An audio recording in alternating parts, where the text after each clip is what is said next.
Good afternoon and welcome to this edition of DMS 3000 News. It's episode number 118 on this Monday, February 12th, 2024.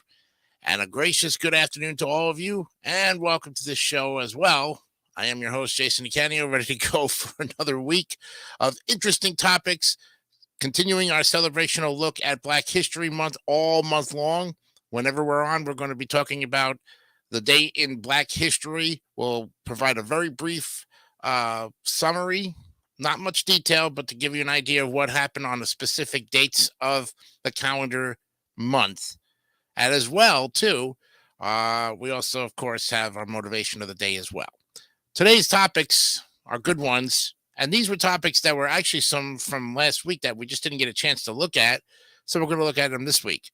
Like the 9 social media mistakes that can damage your relationships. Yes, if you're involved with somebody, whether it's a friendship, relationship, or if you're married and you're starting to do these social media things, you might want to look at these social media mistakes that you can avoid so you don't get a damaging situation happen to you. Also, too, the readers share the best advice they ever got, and these wide words are gold. Yes, readers are going to share some of their best advice for you. Might want to take a pencil and paper and take some notes on this as well. And there's a big rig crisis as how we fail our truckers. Truck drivers leave a very interesting life. They're on the road without family, without friends. Maybe they have a dog, a companion, but most of the time they're by themselves out there doing the job to get goods and services from one end of the country to the other. And sometimes we have to kind of wonder to ourselves, how hard do they really work and how much money are they really getting paid to do? Sometimes it's not as fair as we think it is. And we look at it and say, I could do the job. And then they go out there and they try to do the job and they realize they can't because it's backbreaking work for little pay. We'll look at the big rig crisis and how we fail our truckers on this edition of DMS 3000 News. And of course, this day in Black History Month, the edition today, February 12th, we'll look at all of the special current events that happened on this particular date. Plus, of course, the headlines, sports, and other important information. News of the Weird is here today because it is Monday. What day is today? And, of course, our motivation of the day as well from Ralph Marston. And, of course, on Wednesday nights, this is the new time that David St. Dennis will be there for his Chilling 3000 Hangouts. Check him every Wednesday night at 6 p.m., right after our show here on DMS on Wednesday nights. And then at 9 o'clock, the Tier Masters and myself will be here, ready to go for another edition of Wipe Those Tears. Episode 21 is coming up. And yes, we're still in the NES games. And folks, I'm going to be very blunt with you right now. Please understand that these NES games, there was a lot of them. There was over 710.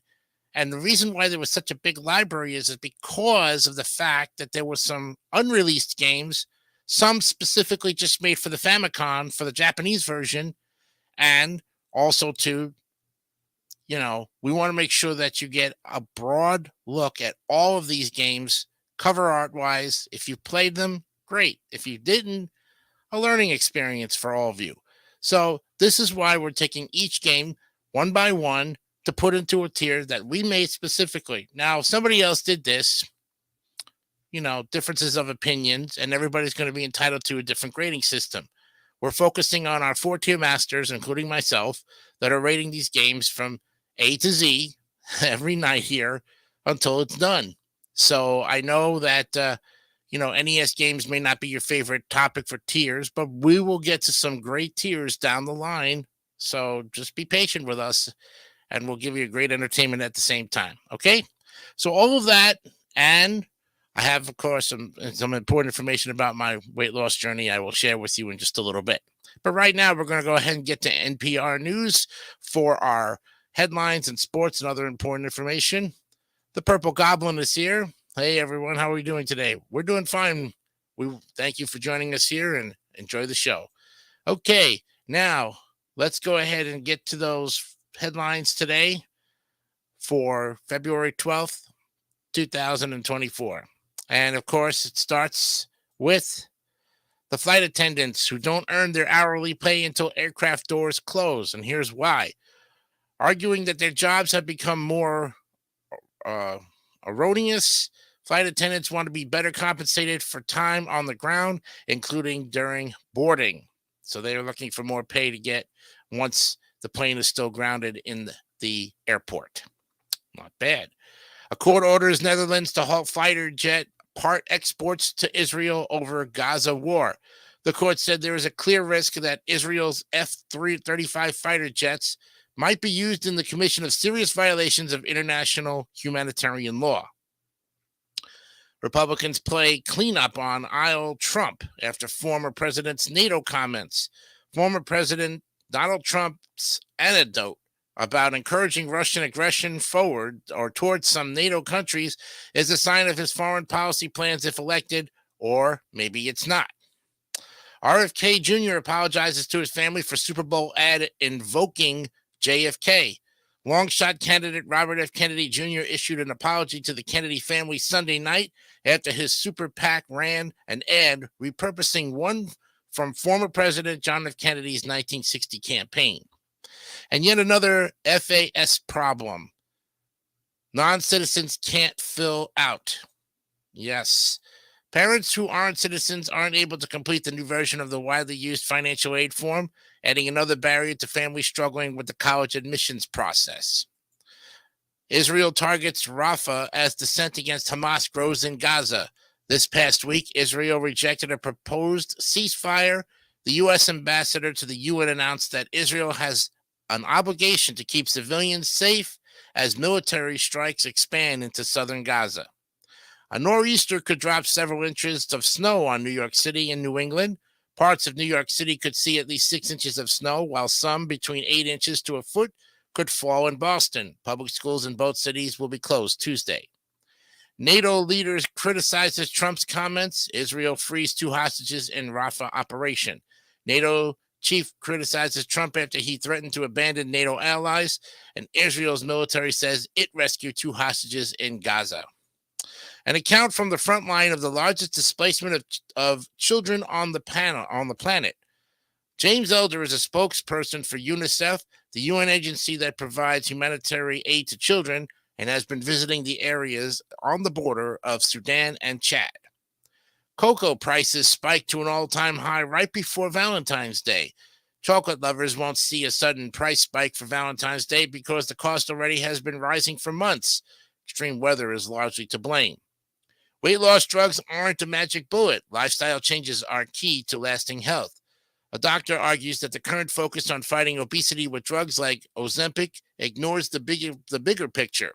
We need a medical system and society that supports healthy life habits. Super Bowl ads played it safe, but there were still some winners. Celebrities from Beyonce to Arnold Schwarzenegger sold products with a wink. Mummified monkey remains were found in luggage at Boston's airport. A traveler returning from the Democratic Republic of Congo attempted to sneak in the mummified remains of 4 monkeys. Wow. The World Food Program says 1 in 4 people in Gaza face extreme hunger, but in recent weeks, a small movement has emerged in Israel that is intent on stopping humanitarian aid from flowing in. Oof. Youth with autism are more likely to be arrested. A Nevada judge wants to remedy that. Judge Sonny Bailey started a specialty court program in 2018 called DAAY, or Day Court, or the Detention Alternative for Autistic Youth Treatment. It'll help other people like me, says one autistic teen. A rescue ship saved them from the sea. Now these migrants find a tough road in Europe. Thousands of migrants have drowned while trying to cross the Mediterranean Sea from North Africa to Europe. The dangerous journey does not deter many more from the risky crossing. At 79, she reached her goal to visit every country in the world. Louisa Yu spent the past 5 decades plotting to see all 193 UN-recognized countries. To realize her dream, she faced numerous visa hurdles and, later in life, made a career change. Israel rescues 2 hostages, but Gaza officials say dozens were killed in the operation. Israeli military strikes in Rafah were part of an operation to rescue 2 Israeli hostages taken by Hamas on October 7th.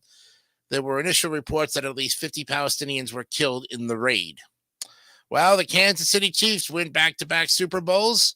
Patrick Mahomes threw the game-winning pass to Mecole Hardman Jr. in overtime to lead the Kansas City Chiefs past the San Francisco 49ers 25-22. It is Kansas City's third championship in 5 years. Beyonce releases 2 new songs during the Super Bowl, teasing more to come. Beyonce teased, confirmed, and dropped new music in the span of less than an hour during Sunday's Super Bowl. She released 2 songs, Texas Hold'em and 16 Carriages, promising more in March. Kelvin Kiptum, finally a men's marathon world record holder, dies in a car crash. World athletes confirmed the 24-year-old died in his native Kenya alongside his coach, Gervais Hakizimana. Sad story. And there you have it, friends. Today's headlines for February 12th, 2024. All right. Let's go ahead and get to the NBA. We have a lot of things to cover here in the short amount of time, so we're going to get on it right now. We're going to just look at the scores from, well, we have to look at Friday's scores. Actually, we'll start with Saturday. Okay. Mavericks over the Thunder, 146-111. This was Saturday's games. Clippers 112, Pistons 106. The Nets defeated the Spurs by 20, 123-103. The Wizards over the 76ers over the Wizards, 119-113. Hornets over the Grizzlies, 115-106. Magic over the Bulls in OT, 114-108. Pacers beat the Knicks 125-111. It was the Cavaliers over the Raptors 119-85, or 95 actually. Hawks over the Rockets 122-113. Warriors over the Suns by 113-112, and the Pelicans beat the Trailblazers 93-84. Low scoring game there. And 2 games yesterday, the Celtics over the Heat 110-106, and the Thunder over the Kings 127-113. Tonight's games, the Pacers will take on the Hornets. Tip-off is at 7 o'clock. 7 o'clock, the 76ers will visit the Cavaliers in Cleveland. It's the Bulls and the Hawks at 7:30 in Atlanta. Suns at the Raptors at 7:30. Pelicans at Grizzlies at 8. Nuggets and the Bucks at 8 o'clock. Knicks will take on the Rockets in Houston at 8 o'clock. At 8:30, the Wizards at the Mavericks. Warriors at the Jazz at 9 o'clock. And the Timberwolves will take on the Clippers at 10:30 tonight. Okay, now we go to NHL. And the games that were really rocking. Let's take a look at the weekend because that's when everything came back. Let's look at Saturday, February 10th. Stars over the Canadiens 3-2. It was the Flames over the Islanders 5-2. Blues beat the Sabres 3-1. Red Wings 4, Canucks 3 in overtime. Capitals 3, Bruins nothing in a shutout. Avalanche lose to the Panthers 4-0 in the shutout. Senators 5, Maple Leafs 3. OT game, the Hurricanes beat the Devils 1-0, but they both get a point. Remember, Flyers 3, Kraken 2. It was the Jets over the Penguins 2-1. Lightning over the Blue Jackets 4-2. Predators beat the Coyotes in OT 5-4, and the Kings shut out the Oilers 4-0. Yesterday, Blues over the Canadiens 7-2, and the Canucks in overtime beat the Capitals 3-2. Tonight's games, Coyotes will take on the Flyers at 7 o'clock. The Kraken face the Devils at the Prudential Center in Jersey at 7.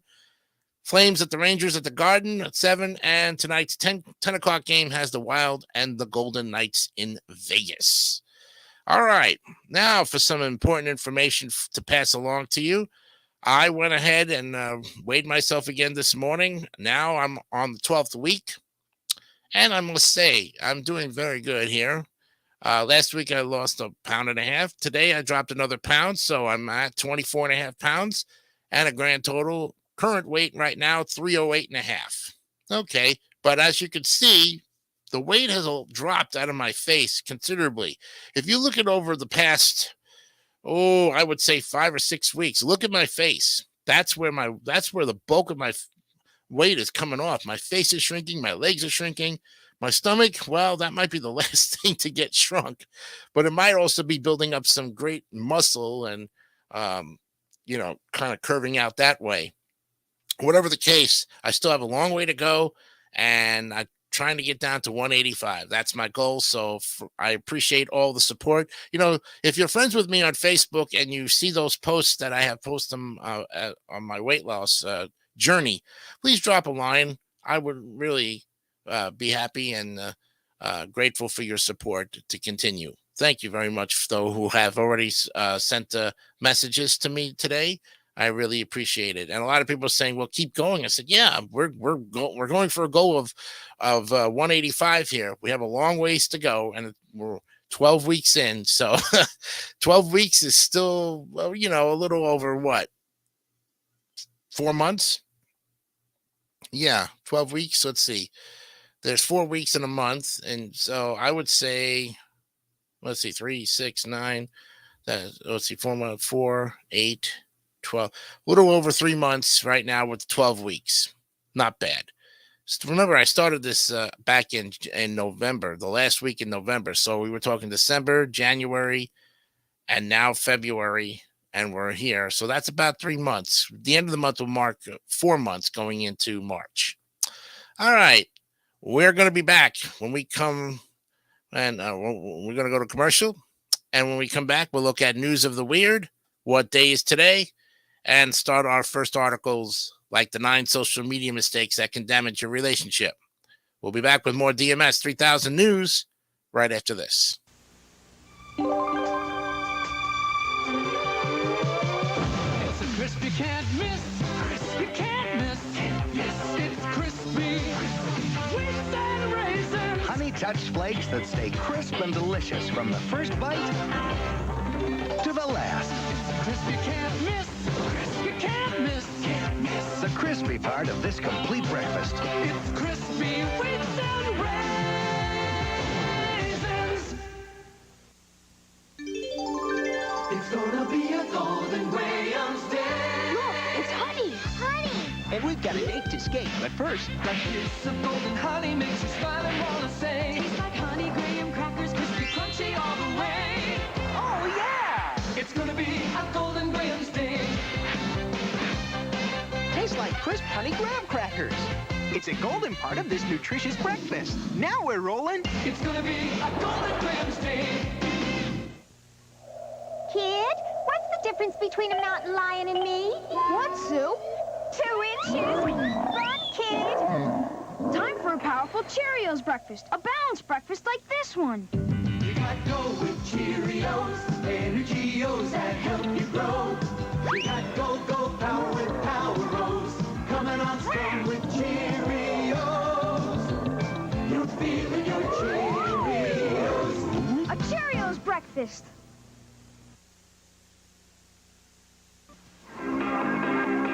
I am proud to be me. I'm very proud to be me.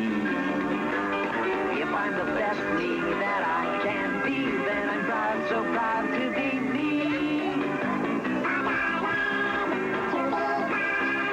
And I am glad to be me. When I look in the mirror, I like what I Teddy Ruxpin, Grubby and Fob hand puppets from Worlds of Wonder.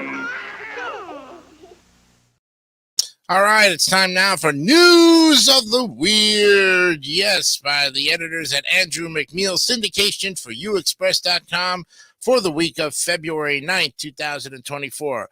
All of their news articles update every Friday, so you get them here on this Monday. And I got even some more important information to share with you towards the end of the program as well, too. Your lead story today is news you can use. Yes, researchers at Western Sydney University have revealed results of a study showing the frequent nose pickers that may have a higher probability of developing Alzheimer's disease. WION-TV reported on February 7th that the habit introduces germs into the nasal cavity that trigger the brain to produce beta amyloid as a defense. An abundance of beta amyloid is believed to be the leading cause of Alzheimer's. It is essential to note that the temporary relief obtained from nose picking is not a substitute for proper nasal hygiene. The report said, proper nasal hygiene being regular cleaning and maintenance of the nasal passages through gentle methods such as saline nasal rinses or blowing the nose. Try figuring that one out, right? 63-year-old Paul Gibbons of Kingsclear, England, paid about $32,000 to have his kitchen remodeled a year ago. The Basingstoke Gazette reported. Wix, the company he chose to do the work, bungled it, according to Gibbons. The finish throughout is so poor, and half the kitchen doesn't fit as it should. I agreed to the contract, and what I was told would be 2 weeks of work, and I'm left with a kitchen which I can't even use as should. As a result, Gibbons demanded a refund, but when he couldn't get that, he parked a decommissioned 1963 gun tank that he had borrowed from a friend outside the store. Wicks called that unacceptable and aggressive behavior and threatened to have the tank removed, but Gibbons isn't budging. I want my money back and want them to take that kitchen out of my house so I can get a new one. He's got a point. Let's see if he can do it, right? Well, after 2.5 years, Jackie Nguyen of Seattle just didn't like her couch anymore, USA Today reported on February 1st. After checking with Costco's return policy, Nguyen returned the couch to the store for a full refund. We just didn't like the color anymore, she admitted on a TikTok video. Gwyn didn't even have a receipt, but she did have a good memory and could tell the clerk the date she bought the sofa. The clerk looked it up and refunded $900 to her card. Costco told Nguyen that returned items are donated, resold, returned to the manufacturer for a credit or refurbished. On January 20th, as an Amish couple from Shipashwana, Indiana, shopped at a Walmart in Sturgis, Michigan, 31-year-old Lona Latowski allegedly climbed inside their buggy and directed their horse away from the parking lot. MLive.com reported. Wow. A witness saw the woman drive off and thought it was odd that she wasn't Amish, but didn't report the theft. When the couple came out and realized their ride was gone, a truck driver offered them shelter from the cold and alerted police, who tracked down the buggy at an Admiral gas station where it was parked. Latowski was located in the motel next door, hiding under a pile of clothing in a shower. She admitted taking the horse and buggy and said she had instant regret, but she was cold and needed to go home. The officer said, I asked her if she had ever had any training with equestrians. He said she did not know what equestrian meant. Apparently, nor did the officer. Latowski was charged with larceny of livestock and general larceny indeed. Oh, boy. Well, being naked in public in Florida is right on the cusp of being no longer weird. Well, on February 5th, 36-year-old Martin Evtomov parked his car on the sidewalk at Fort Lauderdale Hollywood International Airport and climbed out without a stitch of clothing on, the New York Post reported. He entered Terminal 1 and approached the TSA security line as he spoke incoherently, and then wandered toward the baggage inspection area. That's where Broward County Sheriff's deputies and TSA officers caught up with him. Evtomov resisted arrest, but was eventually subdued. The judge later banned him from the airport and ordered a mental health screening. Yeah, right? Well, 43-year-old Jason Clampett, he was arrested on January 24th after it came to the attention of the FBI that he might be manufacturing the poison ricin on his property in Winslow, Arkansas. Wow. KNWA TV reported that an anonymous caller told the Washington County Sheriff's Office that Clampett might have poisoned his mother with ricin, and when his property was searched, officers found castor beans, which is the source of ricin, and a jar of suspected liquid ricin. According to text messages included in the affidavit, Clampett told his sister that he made it to get people to stay out of our woods. There's a group of thieves out here called the Owlers, and they snoop around watching people at night. They dress in ghillie suits and hide in the bushes. So I made this stuff and I set up traps in the woods. He was held on a $500,000 bond. Wow. On February 1st, the lights went out in central Toronto, darkening traffic signals and trapping people in elevators, Reuters reported. Crews who investigated found it was a roguish raccoon who made contact with equipment at the city's Hydro One electric station. The raccoon did not survive, a spokesperson said, and about 7,000 were affected for about 3 hours, Hydro One reported. And while raccoon caused outages are not unheard of, squirrels are the more common culprits.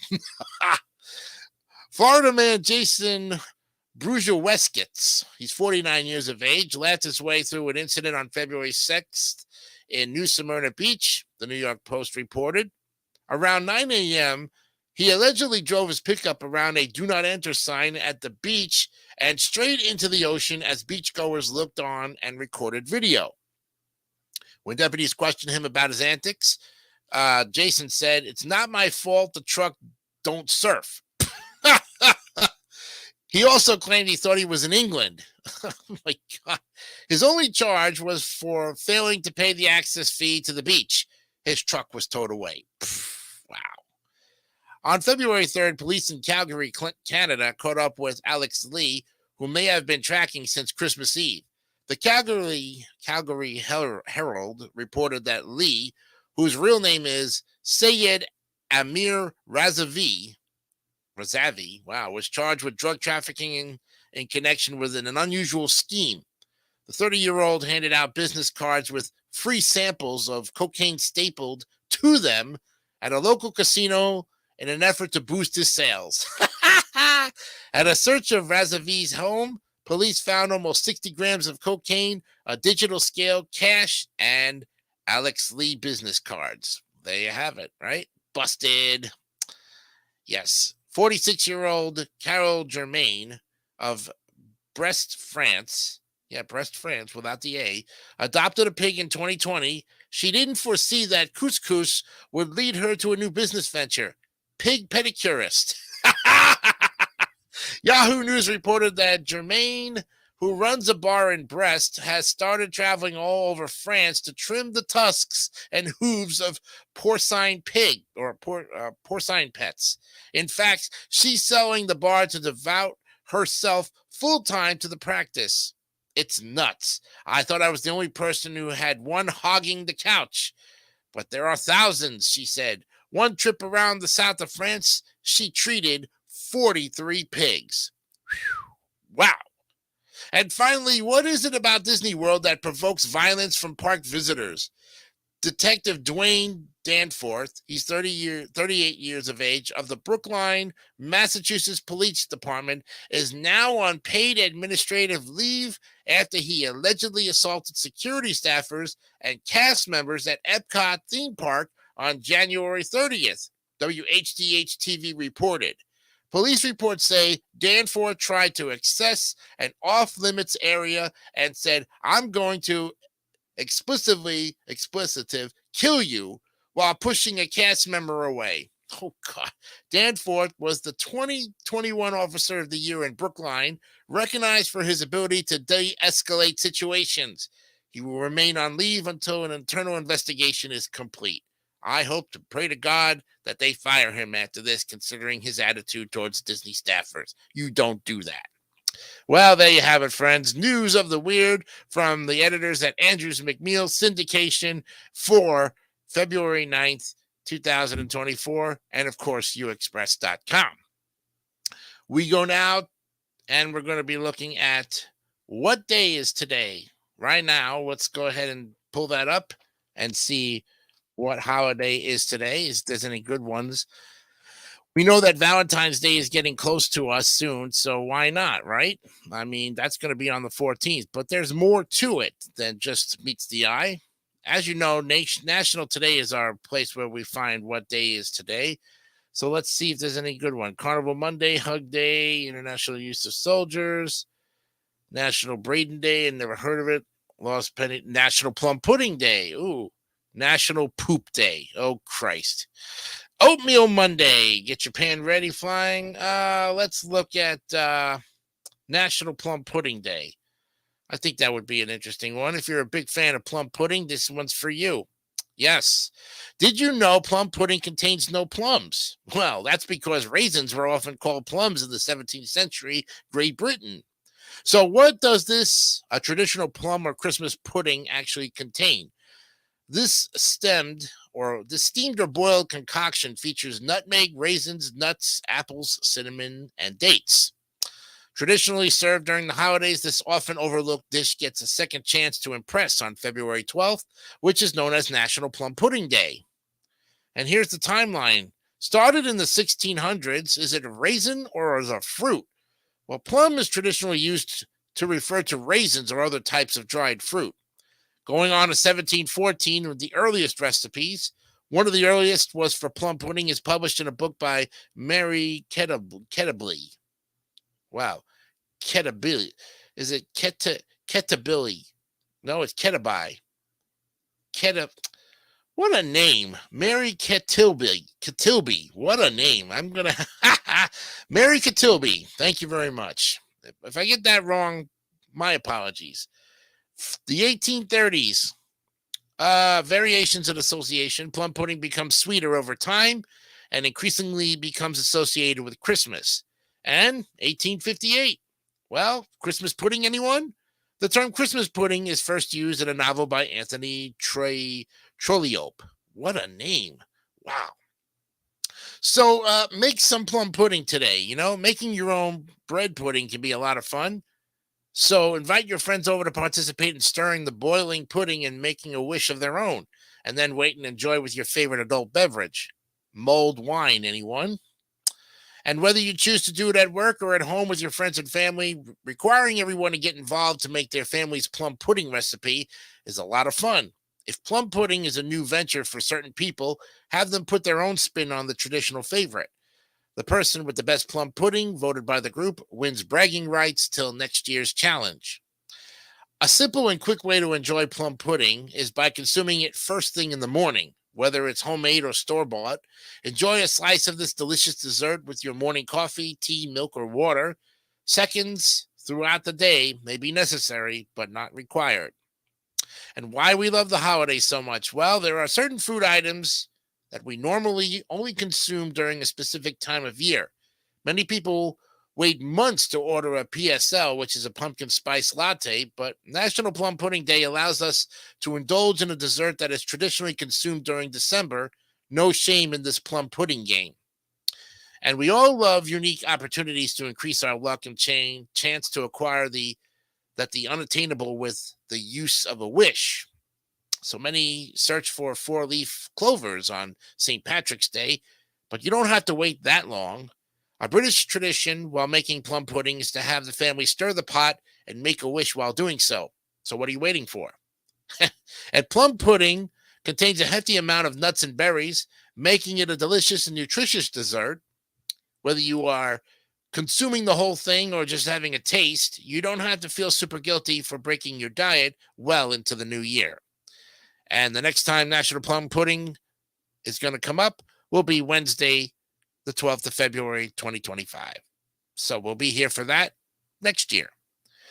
All right, it is now 4:33, and we will take a break and come back with our first article of the day, the 9 social media mistakes that can damage your relationships, followed by readers who share the best advice they ever got, and these wise words are gold. We'll be back with more of DMS 3000 News right after this. A giant castle! With a giant! Let's go, Sue! Time for a Cheerios breakfast, kid. Yeah, Cheerios is a powerful part of this balanced breakfast. You got go with Cheerios, Energy-O's that help you grow. You got go power with Power-O's, coming on strong with Cheerios. You feel your Cheerios. A Cheerios breakfast. Before a night on the town, or after a show, the Rock Backstager is where Jem goes. The Rock Backstager, Jem is truly outrageous. Jem's Rock Backstager. Outside, it's a rock and roll speaker. Inside, Jem keeps her wardrobe and accessories. And there's a real speaker you plug your own music into while Jem gets ready for a night out with the hologram. Now it's at the city. Jem's Rock Backstager. Jem's wardrobe and Jem and her friends sold separately from Hasbro. Jem. Live from Hollywood, it's the Bet You Buy the Chip Show, starring me. And now, I'll be the first contestant to bite a Chips Ahoy cookie without biting a chip. I bit a chip, but I'm cool. Hey, it's like a chocolate chip party going on here. Sam, your homework. Chips Ahoy, original in the blue bag, new improved chewy in the red. Bet you buy the chip.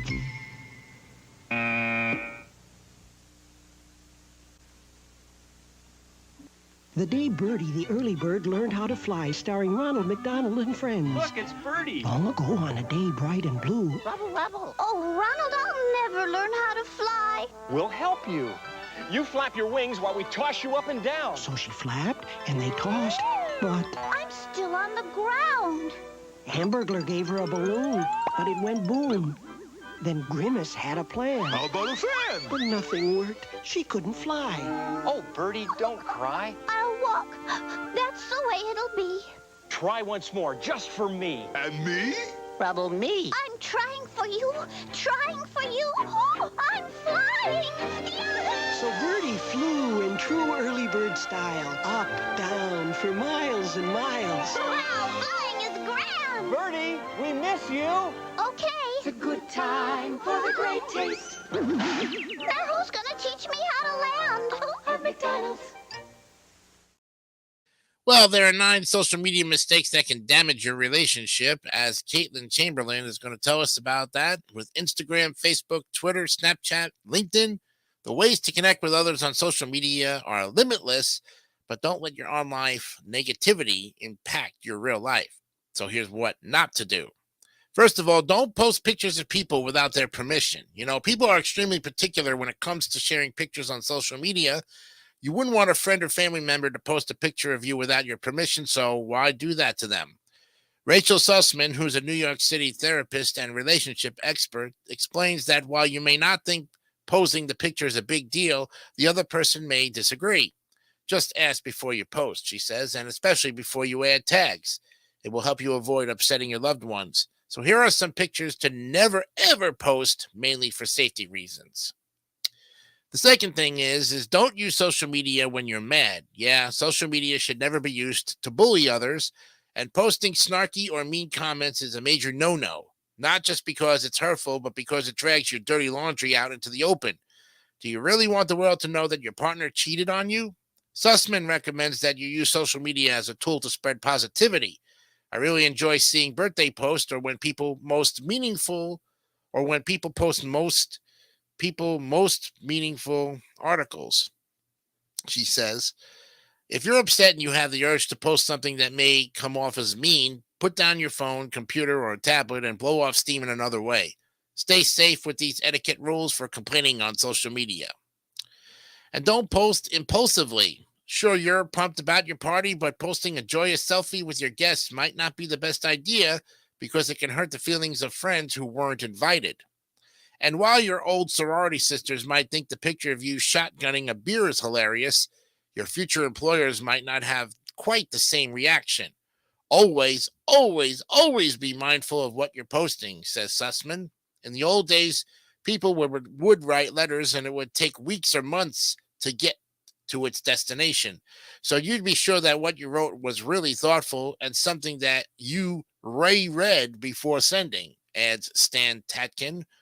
He is a clinician, researcher, author, and developer of the program, a psychological approach to couple therapy. Now, people drunk text and post. Once you go live with a message, it's out there forever. And before pressing post, consider whether your message could have a negative impact on your life or on others. And don't mistake social media contact for real human contact. You know, talking to someone through social media is not the same as talking to face or even on the phone.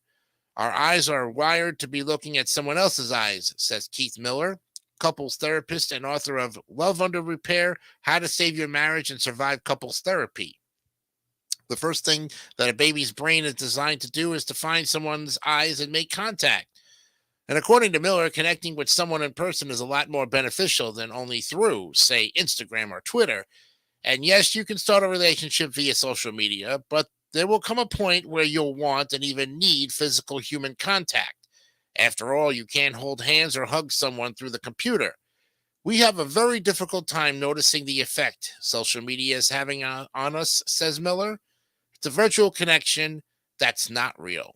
In many ways, social media has made our world a better place, but we still need that human touch. And pay attention to how social media is affecting you. Do you know how social media is affecting your mood or why you're even using it? These are important questions to ask yourself, especially when it's so easy to waste time on social media sites. 30 minutes quickly becomes an hour, and the next thing you know, you've been scrolling through Instagram way past your bedtime. By and large, most people don't ask themselves, am I doing this too much? Says Miller. He suggests doing regular self-check-ins to see if social media is helping or hurting your life. And don't view social media as only bad. Spending too much time on social media can lead to an unhealthy addiction. But swearing off social media, being afraid of it, and seeing it as an unequivocally evil is also equally unhealthy. I think an important issue in relationships is when one person is phobic of social media and acts as sort of the social media police, says Miller. That's a real problem. It's something that just as damaging to be that extreme about social media. Like everything in life, all things should be consumed in moderation, and that includes social media. Number 7 is don't overshare your information. Social media is public. It's not a secret space or a diary, so you shouldn't be sharing private information with the world. All of our experts agree that you and your romantic partner, friends, and family should seriously consider what constitutes too much information. Dr. Tatkin warns specifically that it's possible to accidentally hurt loved ones by oversharing. Some examples he gives are tweeting and Facebooking things that are private between the couple that nobody else should know, Facebooking with a parent about a spouse that a spouse can see, any kind of text or Facebook message that sounds seductive, and contacting exes. Well, every relationship is different, so talk to your loved ones before sharing anything you suspect may be borderline too much. Oversharing is one of several habits that destroys trust in relationships. And don't lie. Lying is problematic in general, but when you fib on social media, you're likely to get busted. For example, don't tell someone you're in one place and then show clearly through your post that you're in another. You will get caught. Here's a big problem with lying that you probably never imagined. And don't break important news prematurely. You just got a new job, bought a new car, you're pregnant, getting remarried, or maybe you're deciding to move. Well, before picking up your phone to tweet or post your news to the world, share it with your loved ones first. There's an aspect of betrayal here that can go on if people don't have the right attitude. Dr. Tatkin says a love relationship absolutely fundamentally depends on safety and security. And being privy to inside information is an important part of that. You should want to go to your loved ones first when something important happens in your life. Plus, if you immediately turn to social media, then what makes your relationship with family, romantic partners, and close pals any different? These signs confirm that your relationship is rock solid. And there you have it. Great article to think about, and 9 things you should try to avoid if you're trying to establish a new relationship with someone, have a long-time friendship with it. And, it goes without saying, I'm going to critique this just a little more before we go on break. I think it's important to note that, if you're going to start spreading rumors around people and because you don't like them and you think that you're better than everybody else because of your narcissistic attitude towards the entire world, and you think people owe you and you're entitled to everything that's coming to you, well, think again. When we don't get our way, folks, we have to find other ways of getting it without hurting or destroying people's lives. And again, it comes down to that point that I don't know why people are so obsessed with destroying other people's lives when they should be focusing on themselves, let alone what other people are doing to become successful. If you don't like the fact that other people are successful and you're in the wings and you're wondering to yourself, when are you getting a slice of that pie? Pray about it. But don't go out there and try to destroy everybody else's success or failures for that matter. And don't hone over everybody like it's your business. It's none of your business, and you should not get involved with it. Now, I'm no counselor, I'm no psychiatrist or anything, but I do well know that it's important to stay with friends, be supportive, but don't try to control people. Don't try to tell people what to do with their lives. And sure as heck, if you don't like to be controlled, why would you throw it on somebody else for that matter? Okay? If you feel like the narcissistic emotions in your brain are so far beyond therapy, maybe you should go sit in with somebody and talk about it to understand why you are now acting like this. It's something to think about. It's points to ponder. We'll be back with our next article, which is the readers who share the best advice they ever got, and these wise words are gold. We'll be back with more DMS 3000 news right after this. Now that we're parents, we better learn to cook. First lesson, make sure your peanut butter's Jif. The difference is Jif's peanuttier taste that says you mean the world to me. More peanutty than any other big brand we've tried. For your special ones, it's the taste for peanutty. Being a parent myself, I've tried all the big brands, and Jif has more fresh roasted peanut taste. Marvelous. Peanutty Jif. Not in front of the children.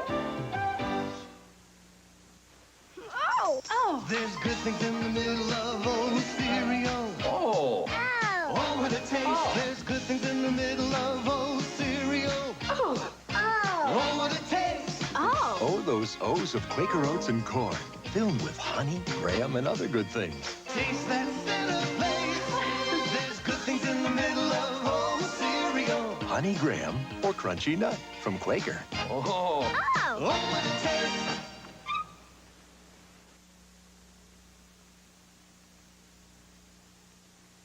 Don't be fooled into thinking that a drink will make your problems go away.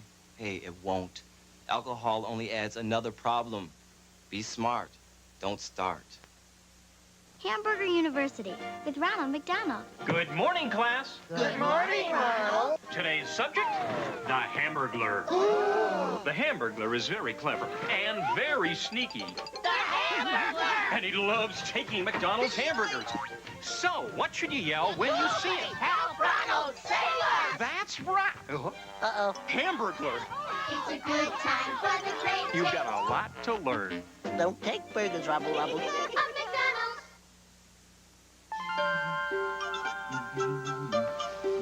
It's time for... It's time for the baby's bottle. But for you, it's Honey Nut Cheerios. It's time to tempt your tummy.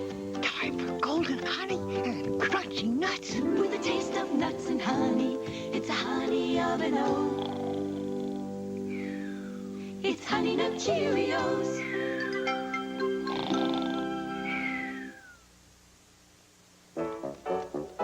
Dinner's just been served, and the kid will stare at the plate and ask, "What's for dessert?" And you answer, "Jell-O pudding." And suddenly, your child loves broccoli. Jell-O pudding. You can't be a kid without it. If I were to describe the taste of Dutch chocolate mint, I'd say it's like mint chocolate chip ice cream melting in a coffee cup. Dutch chocolate mint, new from General Foods International Coffees. It's like a candy cane dipped in Bosco. Yeah. Well, these Reader's Digest editors share the best advice they ever got, and these wise words are liquid gold. Yes, well, readers share the life-changing lessons they were taught by others. So has someone ever taught you an unforgettable life lesson? What about sharing life-changing quotes or giving you advice that you've followed ever since?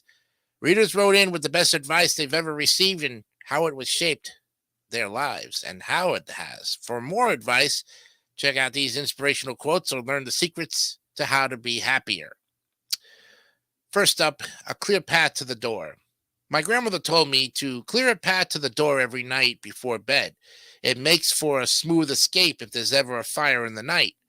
But clearing a path to the door came in time to mean so much more.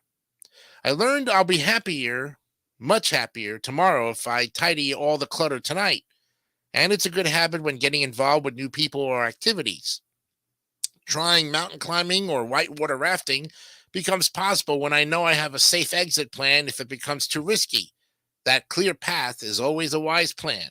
And this was by Glenda Hamilton of Vancouver, Washington.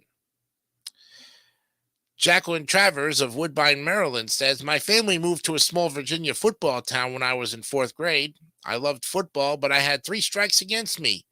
I was the new kid from up north, and gasp, a girl. And when I came home from school dejected that nobody would let me play, my mother said, if you want to play football, you bring the ball.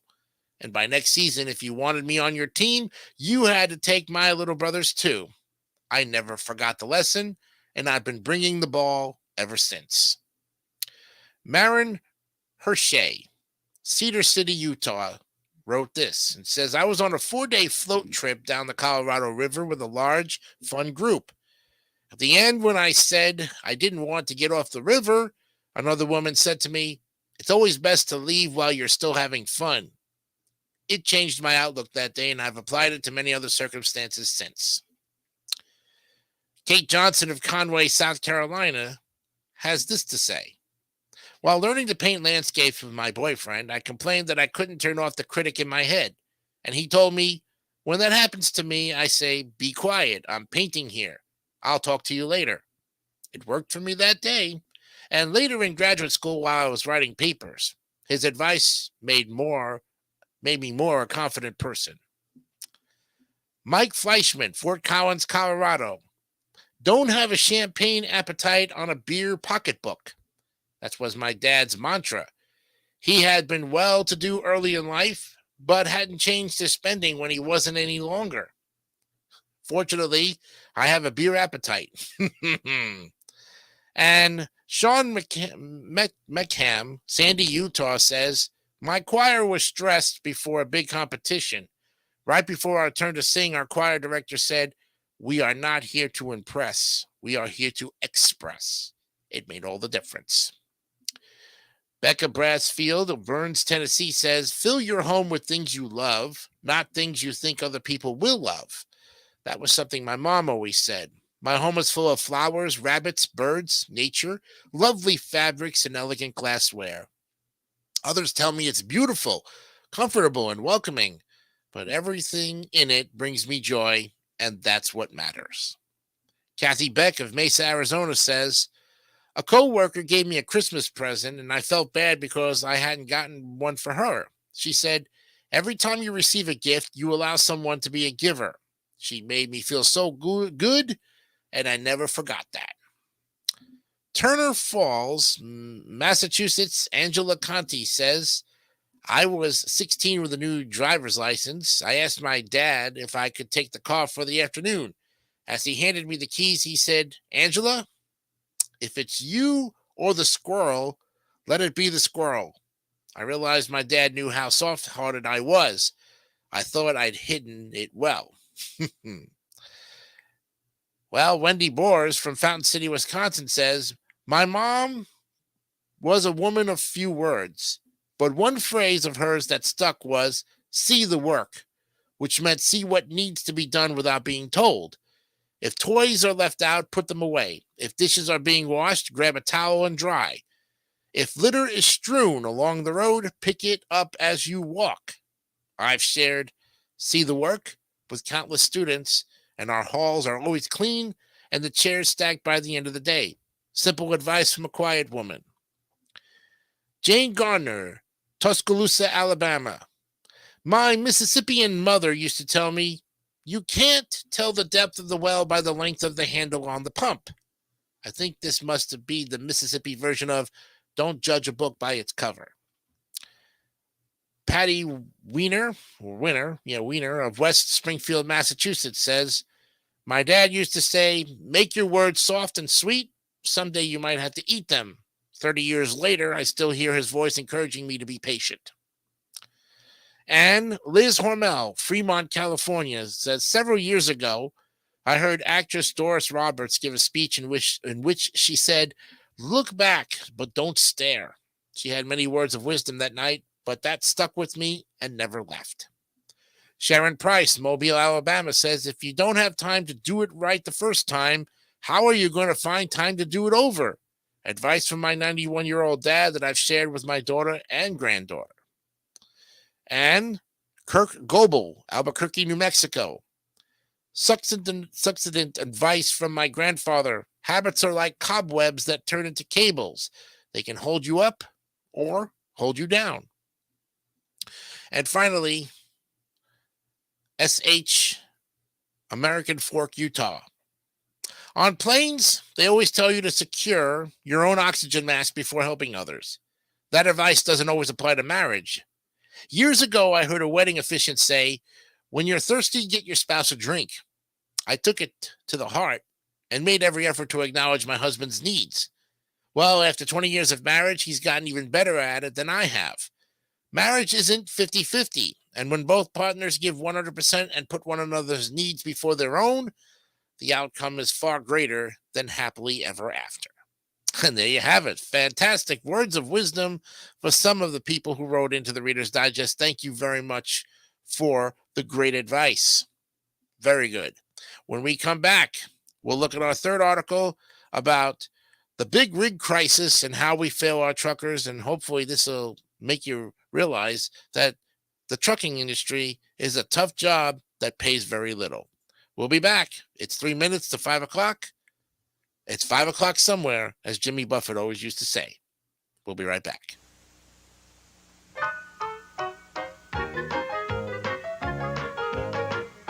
Strike up the band on Monday.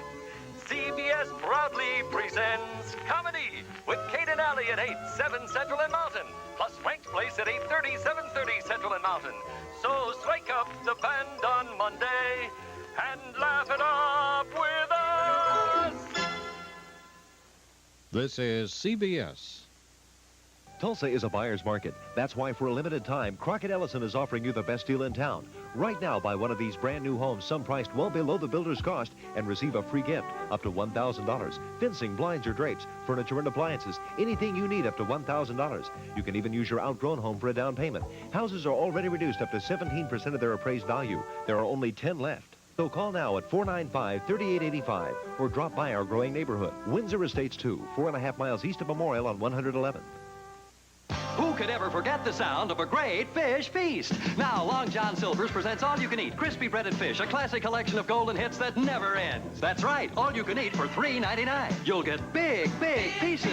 He said, Fries, fries, fries. Fries. And much, much more. Available only at Long John's, where the hits just keep on happening. Enter the Golden Hit Sweepstakes and get a $2 Musicland coupon when you buy an all-you-can-eat crispy breaded platter. Enter today. Clayton Vaughn with the news. Tonight at 10. Keebler presents the appealing taste of baked potato skins in a crunchy chip. Potato skins got baked potato appeal because they're made with potatoes and skins that are real. The Keebler elves make potato skin snack chips with real potatoes and skins. Cheddar cheese and bacon, sour cream and chives, tasty baked potato. And they finally got barbecue flavor, too. They're made with potatoes and skins that are real. Potato skins from Keebler, baked potato appeal. Long hours and low pay are taking a toll on our nation's drivers. Derek Burnett tells us about the big rig crisis and how we fail our truckers these days. So this is a great article here. Start driving at 6 a.m. to get a load to a client's dock by 11 a.m. as agreed.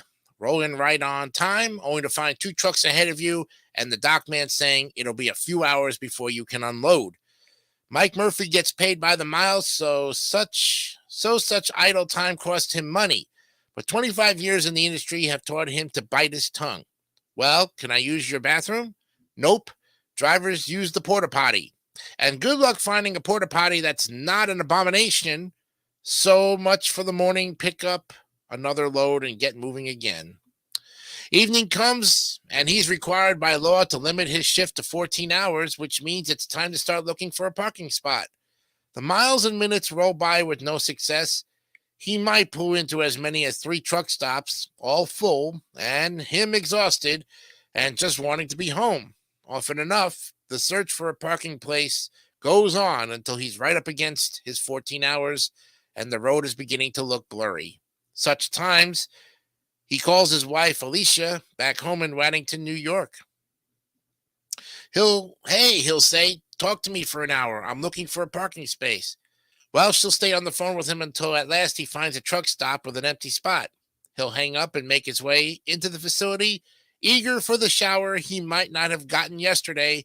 And if the trucking gods are displeased with him, only 3 of the showers will be working, and a line of 15 other drivers will be waiting ahead of him. He's got to be back on the road in 10 hours. He needs the sleep. He'll buy something to eat, clean himself with baby wipes, and stretch out in the sleeping compartment of his rig. Tomorrow will be another day. Trucking has never been an easy way to make a living, but it's a lifeline for Murphy and 2 million or so other Americans who haul almost 11 billion tons of goods, 72% of the country's freight, over our highways and byways each year. For many, the job provides a stable income, often with health care and retirement benefits. Now more than ever, especially with the boom in e-commerce, we need those workers plying our vast network of interstates, warehouses, and stores. But just when we need drivers most, trucking companies find themselves struggling to maintain a steady workforce to haul all that freight. Not enough drivers means that trucking companies charge more for hauling goods, a cost that gets passed on to consumers, raising the price of almost everything. And according to the American Trucking Association, or the ATA, the leading industry group, the U.S. currently faces a shortage of 80,000 truckers, an astonishing figure that the organization expects to double by 2030. Daniel Murray, Senior Vice President of the American Transportation Research Institute, says an insufficient number of drivers on the road creates not just an economic problem, but also a safety issue. Drivers are under more pressure by employers and customers to move goods faster, more frequently, he says. Pushed to get their freight delivered on time and to pick up the next load, many are exceeding the number of hours they're legally allowed to drive. A shortfall of drivers can also mean that the product you're looking for isn't on the store shelf when you want it.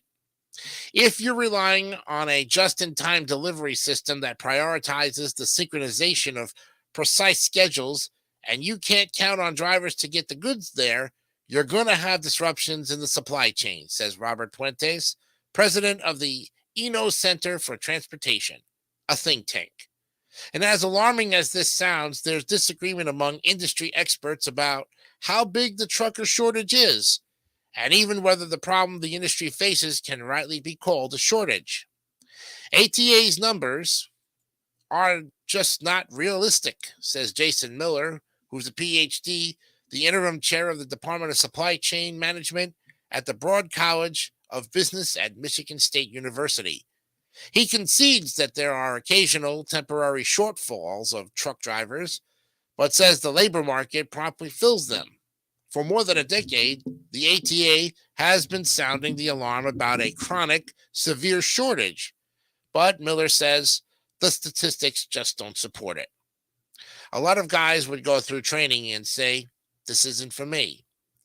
Louis Pugh, executive vice president of the Owner-Operator Independent Driver Association, agrees. There's never been a shortage, he says. That's just something that big carriers say to cover up business practices that aren't fair to drivers, trucking, or safety. After all, Pugh points out 400,000 people earn their commercial driver's licenses every year. You wouldn't see that if there were indeed a lack of labor. Then, why does the industry buzz with the talk of a shortage? The most likely answer is there is indeed a labor problem in trucking. But with a turnover rate of 70% for smaller carriers and 90% for larger ones, what the industry has is a retention issue, not a lack of people willing to enter the field in the first place. That may seem a subtle distinction, but it has real repercussions for solving the crisis. It turns the question from where do we find more drivers to how can we keep the drivers we already have? The ATA published a post last year saying the turnover figures have been misunderstood and mostly represent churn or job hopping between trucking carriers, which could be a sign of driver empowerment in a tight labor market. The OOIDA publication Landline sees it differently, calling churn a sign of driver desperation and unhappiness. Either way, the Department of Transportation found that 300,000 truckers leave the industry annually. And this resonates with Mike Murphy, who, along with his truck driving duties, has trained more than 150 new drivers, many of whom balked at the harsh realities of the job. The students would come into my truck and I would show them the ropes over 6 weeks, Murphy says. A lot of guys would go through 6 weeks of training and then say, hey, this isn't for me, and they were done. Despite their differences about whether there's a shortage, there's surprising consensus among experts, industry groups, and truck drivers about the retention issue and about the reasons so many drivers bail on the industry. Unfortunately, while companies know why their drivers are quitting, too often their response is to try to attract new employees rather than address the complaints of the ones leaving. In nearly every survey, truckers list their compensation as a top issue. Trucker salaries have not kept up with inflation since the 70s, says Pew. And while some fleets such as UPS and Walmart offer generous packages with salaries sometimes in the six figures, most truckers can expect to pull in around $50,000 per year. An average work week for a trucker is 70 hours, Pew says, because that's what they're allowed to drive. And a lot of them work a lot more than 70 hours. When you take that $50,000 and you divide that into a 70-hour work week and 50 weeks a year, that's like $14.28 an hour.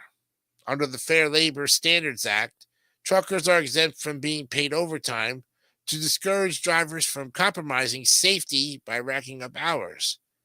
But Pew says drivers are giving away 20 to 30 hours a week just sitting at loading docks waiting to either load or unload.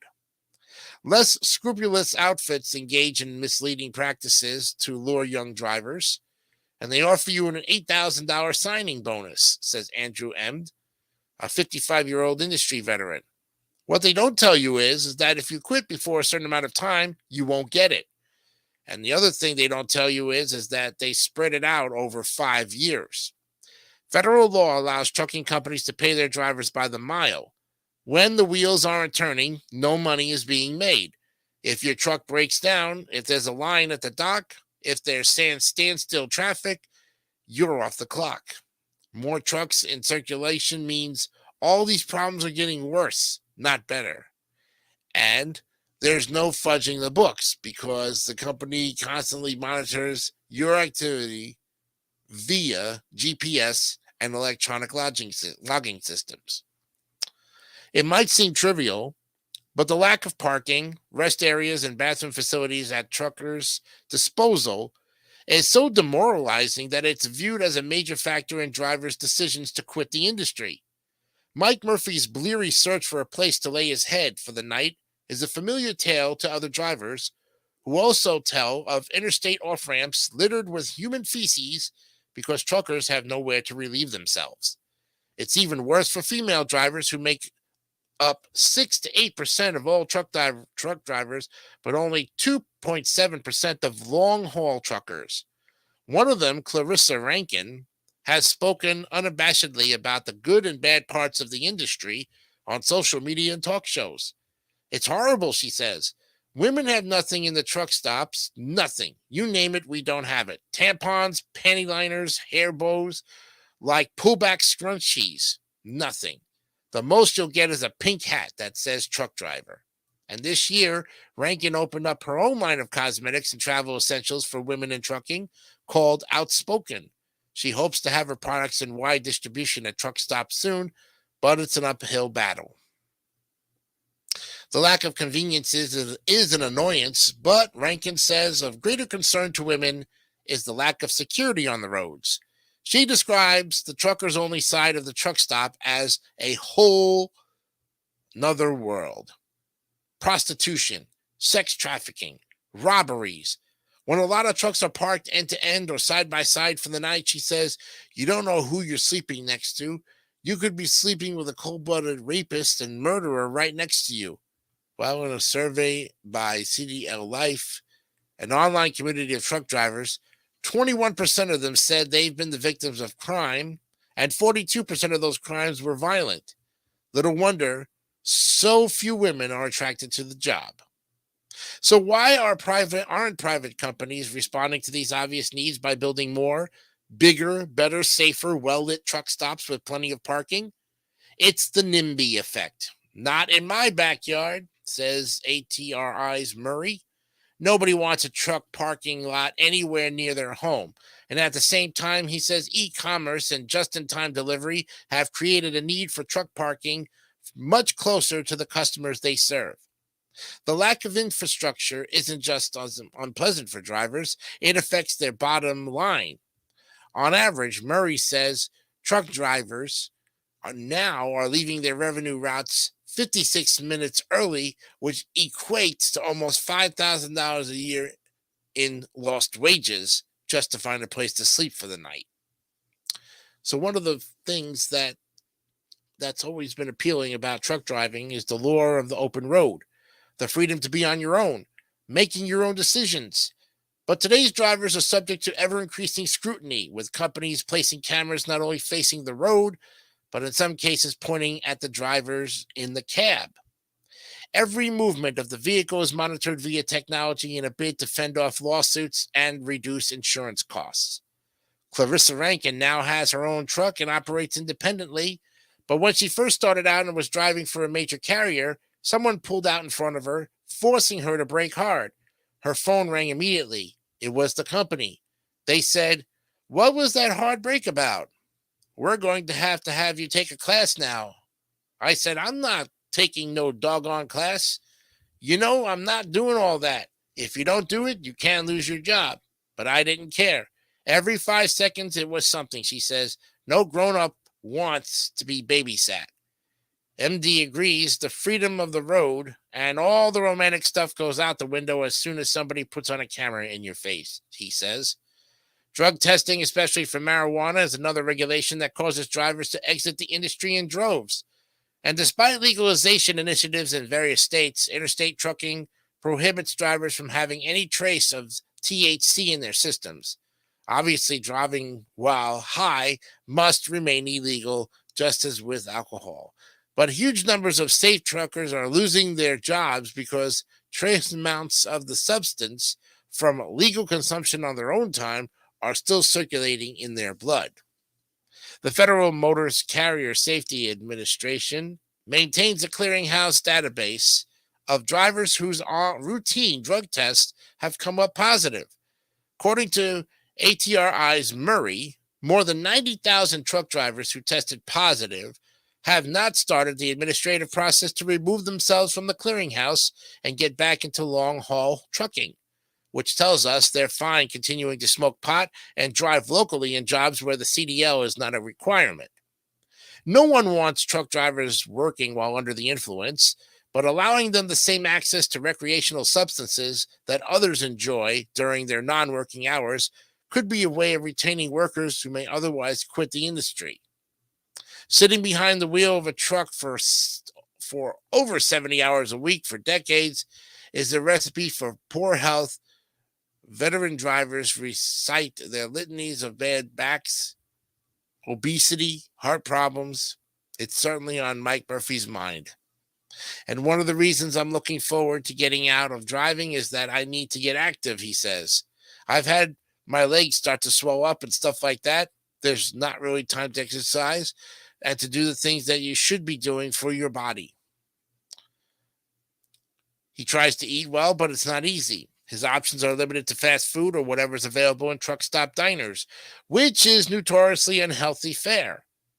Just finding fresh fruits and vegetables. A few facilities have experimented with healthier foods, but it remains next to impossible to get consistently nutritious meals while out on the road. But drivers' concerns about health and well-being aren't limited to diet and exercise. Driving is stressful work and requiring prolonged vigilance and concentration, and the type of trucking where the labor crisis is most strongly felt, the long haul, can be lonely, especially for people with families. You miss everything, Murphy says. Trucking becomes your life, and after 25 years, you realize, wow, I've got nieces and nephews graduating from college, and I didn't get to watch them grow up. Through the years, Andre Emed has seen a lot of young people enter the industry believing that the time constraints and separation from their families wouldn't be that bad. After a while, reality sets in, and he says, and people look for work closer to home. Mike Murphy figures he has another 10 years of driving ahead of him before he can retire. He got into the industry back in the 90s when he realized his small town simply wasn't a big enough market to support the dog grooming business he'd opened. In the end, he says, trucking has been a good job. It's allowed me to buy a house and a car and to live in a rural community, perks he might otherwise have not enjoyed. He estimates he'd have to take a 50% pay cut if he had taken work around Waddington, but you give up a lot, he says. I'm kind of looking forward to not having to do it anymore. There you have it, friends. A great article for those truckers and non-truck drivers out there. This might be your bread and butter to finally get what you want. Continue to push for what you strongly believe in and never let anybody control you for that. It's 5:16. It's time now for the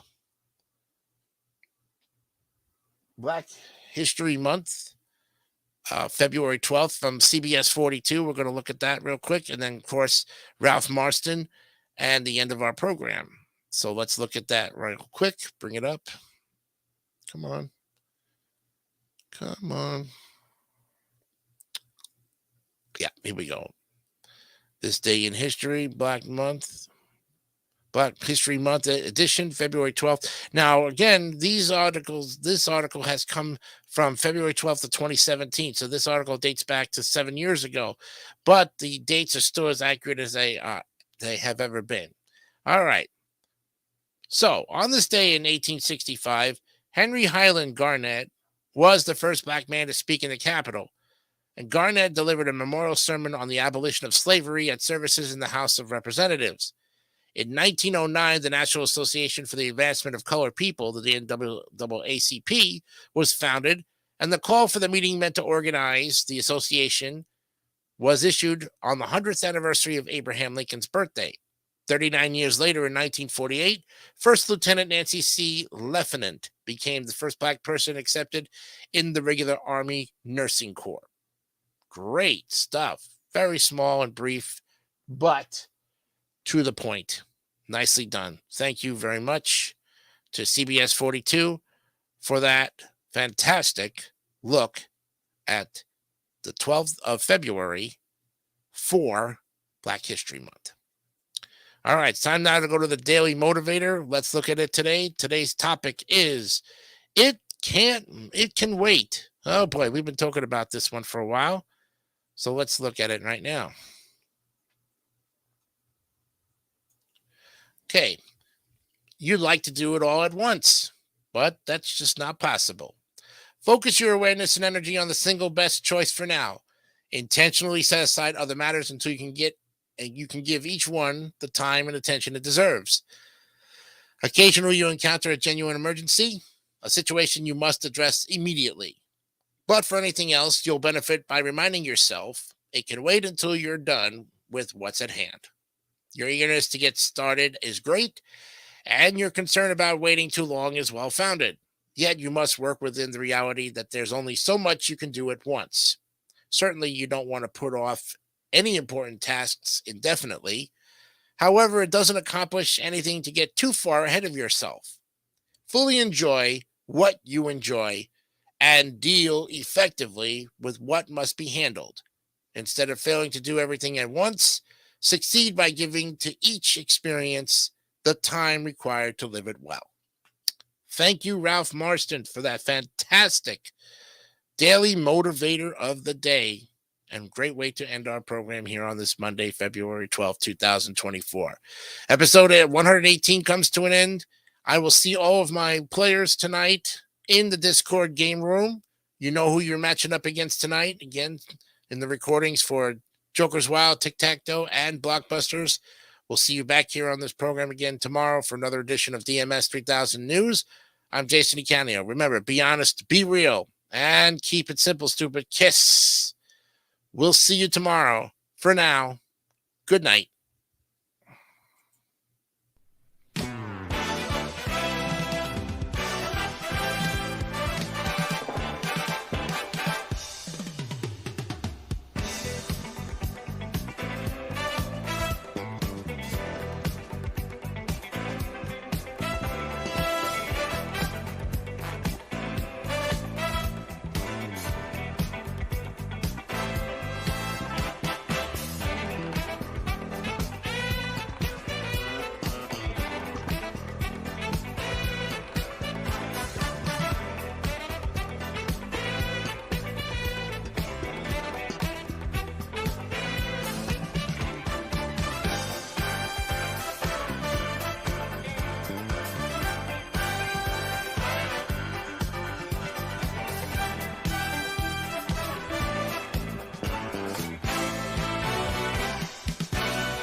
Don't forget to subscribe to the Gary Dawson Network for more great content like this one.